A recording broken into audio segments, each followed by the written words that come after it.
ఈ సంవత్సరము వర్షాభావము రావడంలో చాలా ఇబ్బంది కలిగింది. అయితే ఒక 100 సంవత్సరాల నుంచి ఈ దక్షిణాభిముఖి హనుమాన్ దగ్గర ఎప్పటికీ సతత ధారాభిషేకం చేస్తే వానలు పడతాయి అనేది మున్పటి నుంచి మా తాత తండ్రులు కూడా చేసిండ్రు, మేము కూడా చేసినాం.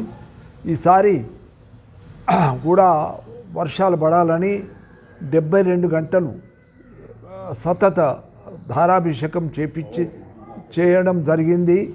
రేపు 10 గంటలకు ఈ ధారాభిషేకం ముగుస్తున్నది కనుక మా గ్రామ ప్రజలందరికీ నా విన్నపం ఏమనగా, మీరందరూ 10 గంటలకు వచ్చి మన దక్షిణాభిముఖి హనుమాన్ దర్శనం చేసుకొని మీరు ప్రసాదము తీసుకొని పోగలరని నా యొక్క విన్నపం.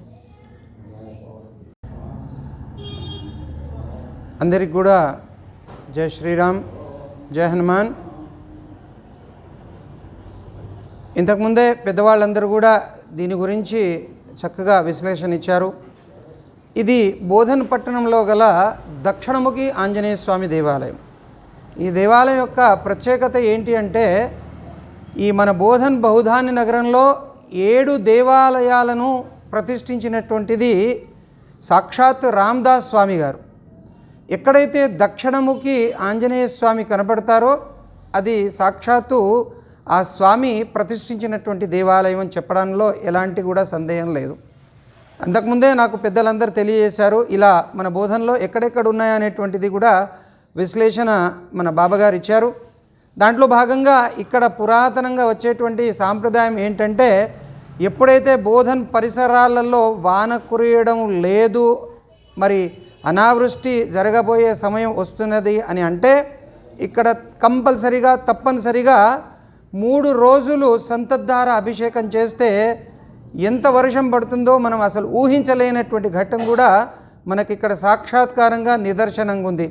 ఇప్పుడు గత 2 రోజుల నుంచి మేము ఇక్కడ అందరం కూడా బ్రాహ్మణోత్తములు అందరూ కూడా కలిసి మహారుద్రాభిషేకం, సంతత రుద్రాభిషేకం ప్రారంభం చేశాము. నేటికి 3వ రోజు ఇది. 2 రోజుల నుంచి చక్కనగా వర్షం కురుస్తుంది. ఇది అంతా కూడా వరుణ దేవుని యొక్క కృపా కటాక్షాలని చెప్పడానికి ఎలాంటి సందేహం లేదు. అలాగే రేపు మరి సమాప్తి ఉంటుంది. దీనికి 3 రోజులు 72 గంటలు మేము పరిసమాప్తి చేస్తున్నాం.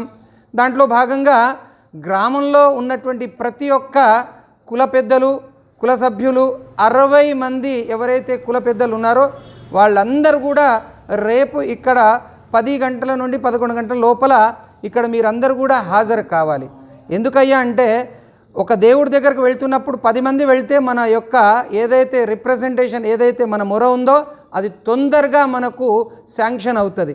కాబట్టి మనం గ్రామంలో ఉన్నటువంటి ప్రతి ఒక్కరు కూడా, ప్రతి ఒక్క వ్యవసాయదారుడు, ప్రతి ఒక్క హిందూ భక్తుడు కూడా ఇక్కడికి వచ్చేసి రేపు పరిసమాప్తి చేసి ఆ జలాన్ని యొక్క తీసుకొని మన పొలంలలో ఇతరత్రల ఆ నీరుని చల్లితే మనకు సస్యశ్యామలంగా అభివృద్ధి అవుతుందని చెప్పేసి వేదాలు పురాణాలు చెప్పడం జరిగింది. కనుక రేపు సమాప్తి కనుక వీడీసీ, మన బోధన్ వీడీసీ గ్రామ పెద్దలు అందరూ కూడా రేపు ఇక్కడికి రావాలి. 60 కులాల తరపుల వాళ్ళందరూ కూడా ఇక్కడ మరి హాజరు కావాలని ప్రత్యేకంగా ఈరోజు ఈ ప్రెస్ మీట్ని ఏర్పాటు చేయడం జరిగింది. పెద్దలందరూ కూడా చెప్పారు. కనుక రేపు అందరూ కూడా మరి ఇక్కడ హాజరు కావాలి. ఆ యొక్క స్వామిని దర్శించుకొని తీర్థప్రసాద్ స్వీకరించి లోకం అంతా కూడా సుభిక్షంతం కూడా అని కోరదాం.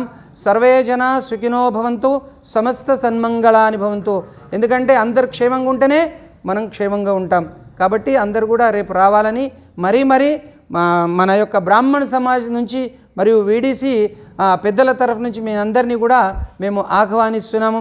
ఈ కార్యక్రమంలో వచ్చినటువంటి పెద్దలందరికీ కూడా మేము ధన్యవాదాలు తెలియజేస్తున్నాం. జై శ్రీరామ్, జై వరుణదేవ.